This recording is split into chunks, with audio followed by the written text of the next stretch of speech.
സിറിയയിലെ Islamic state കേന്ദ്രങ്ങളിൽ US വ്യോമാക്രമണം നടത്തിയെന്ന റിപ്പോർട്ട് പേര് വെളിപ്പെടുത്താത്ത യുഎസ് വൃത്തങ്ങളെ ഉദ്ധരിച്ച് ന്യൂയോർക്ക് ടൈംസിൻ്റെ റിപ്പോർട്ട് പുറത്തുവന്നിരിക്കുകയാണ്.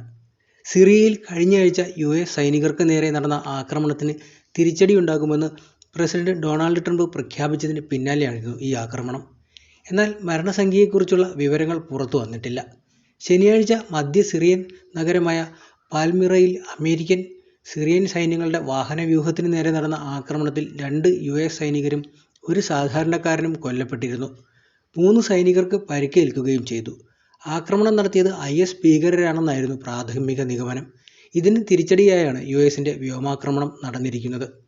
1 വർഷം മുമ്പ് മുൻ സിറിയൻ പ്രസിഡന്റ് ബഷർ അസദിൻ്റെ പതനത്തിനു ശേഷം സിറിയയിൽ യുഎസ് സൈനികർക്ക് നാശനഷ്ടമുണ്ടാകുന്ന ആദ്യ സംഭവമാണിത്. സിറിയൻ അമേരിക്കൻ സേനകൾക്ക് നേരെ വെടിവയ്പ് ഉണ്ടായതായും നിരവധി പേർക്ക് പരിക്കേറ്റതായും സിറിയൻ സ്റ്റേറ്റ് മീഡിയ സന റിപ്പോർട്ട് ചെയ്തിരുന്നു. പരിക്കേറ്റവരെ ഹെലികോപ്റ്ററിൽ സിറിയ, ഇറാഖ്, ജോർദാൻ അതിർത്തിക്കടുത്തുള്ള യുഎസ് നിയന്ത്രണത്തിലുള്ള അൽ ടാൻഫ് ഗാരിസണിലേക്ക് മാറ്റുകയും ചെയ്തിരുന്നു.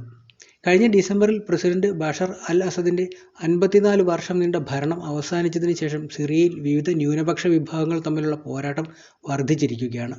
ഹയാത്ത് തഹ്രീർ അൽ ഷാമിൻ്റെ നേതൃത്വത്തിലുള്ള സുന്നി ഇസ്ലാമിക വിമതർ സിറിയയിൽ പ്രവേശിച്ചതോടെയാണ് അസദ് ഭരണകൂടം തകർന്നത്.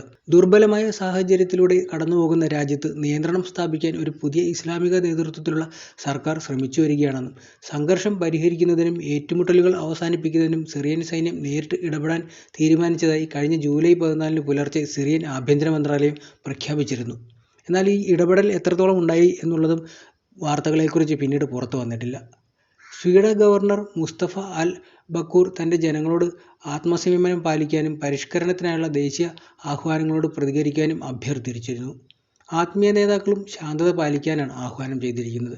ഷിയ ഇസ്ലാമിൻ്റെ ഒരു ശാഖയായ ഡ്രൂസ് വിശ്വാസം പിന്തുടരുന്നവർക്ക് ലെബനൻ, ജോർദാൻ, ഇസ്രായേൽ എന്നിവിടങ്ങളിലും വലിയ സമൂഹങ്ങളുണ്ട്. അസദ് ഭരണത്തിൻ്റെ കീഴിൽ 13 വർഷം നീണ്ടുനിന്ന ആഭ്യന്തര യുദ്ധത്തിൽ സംരക്ഷണം ലഭിക്കുമെന്ന പ്രതീക്ഷയിൽ ഡ്രൂസ് സമൂഹം നിശബ്ദമായി ഭരണകൂടത്ത് വിശ്വസ്തരായിരുന്നു. എന്നാൽ ഏപ്രിൽ-മെയ് മാസങ്ങളിൽ പുതിയ സുരക്ഷാ സേനയും ഡ്രൂസ് പോരാളികളും തമ്മിലുണ്ടായ ഏറ്റുമുട്ടലിൽ ഡസൻ കണക്കിന് ആളുകൾ കൊല്ലപ്പെടുകയാണ് ചെയ്തത്. കഴിഞ്ഞ ഏതാനും മാസങ്ങൾക്ക് മുമ്പ് തന്നെ ഡ്രൂസ് സമൂഹത്തിൽ നിന്നുള്ള ആളുകൾ തങ്ങൾക്ക് പുതിയ ഗവൺമെൻറ്റിൻ്റെ സംരക്ഷണം ലഭിക്കുന്നില്ലെന്നും ശാരീരിക ആക്രമണങ്ങൾ നേരിടുന്നതായും BBC-യോട് വെളിപ്പെടുത്തിയിരുന്നു. സമീപ മാസങ്ങളിൽ ഷിയ ഇസ്ലാമിൻ്റെ മറ്റൊരു ശാഖയായ അൽവൈറ്റ് ന്യൂനപക്ഷങ്ങളിൽ നിന്നുള്ള 100 കണക്കിന് ആളുകൾ കൊല്ലപ്പെടുകയും ഡമാസ്കസിലെ ഒരു പള്ളിക്കുള്ളിൽ വിശ്വാസികൾക്ക് നേരെ ആക്രമണം ഉണ്ടാകുകയും ചെയ്തിരുന്നു. സിറിയയുമായുള്ള ബന്ധം പുനഃസ്ഥാപിക്കാൻ പാശ്ചാത്യ രാജ്യങ്ങൾ ശ്രമിച്ചു വരികയാണ്. അതിനിടെ അമേരിക്ക ആക്രമണം നടത്തിയത് വൻ പ്രത്യാഘാതം ഉണ്ടാക്കുമെന്ന പ്രഖ്യാപനവും സിറിയയുടെ ഭാഗത്തുനിന്ന് ഉണ്ടായിക്കഴിഞ്ഞതായാണ് വിവരം.